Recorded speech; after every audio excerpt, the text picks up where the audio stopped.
Israel का सारा घराना यह निश्चित रूप से जान ले कि जिन्हें आप लोगों ने क्रूस पर चढ़ाया, ईश्वर ने उन्हीं ईसा को प्रभु भी बना दिया है और मसीह भी। यह सुनकर वे मर्माहत हो गए और उन्होंने पेतरुस तथा अन्य प्रेरितों से कहा, भाइयों, हमें क्या करना चाहिए? पेतरुस ने उन्हें यह उत्तर दिया, आप लोग पश्चाताप करें। आप लोगों में प्रत्येक अपने अपने पापों की क्षमा के लिए ईसा के नाम पर बपतिस्मा ग्रहण करे। इस प्रकार आप पवित्र आत्मा का वरदान प्राप्त करेंगे, क्योंकि वह प्रतिज्ञा आपके तथा आपकी संतान के लिए है और उन सबों के लिए जो भी दूर हैं और जिन्हें हमारा प्रभु ईश्वर बुलाने वाला है।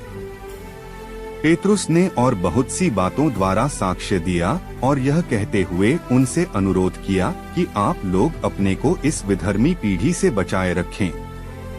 जिन्होंने पेतरुस की बातों पर विश्वास किया, उन्होंने बपतिस्मा ग्रहण किया। उस दिन लगभग 3000 लोग शिष्यों में सम्मिलित हो गए।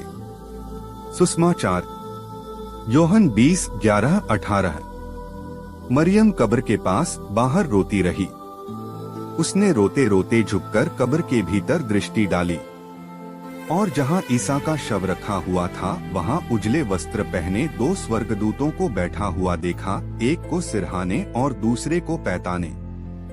दूतों ने उससे कहा, भद्रे, आप क्यों रोती हैं? उसने उत्तर दिया, वे मेरे प्रभु को उठा ले गए हैं और मैं नहीं जानती थी कि उन्होंने उनको कहाँ रखा है।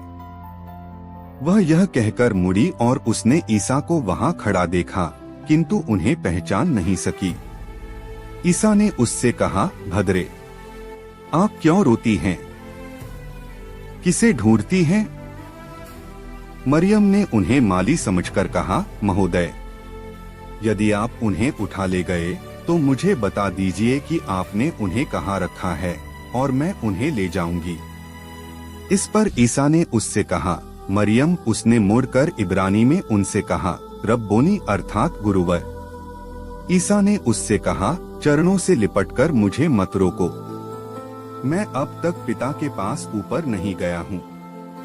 मेरे भाइयों के पास जाकर उनसे यह कहो कि मैं अपने पिता और तुम्हारे पिता, अपने ईश्वर और तुम्हारे ईश्वर के पास ऊपर जा रहा हूँ।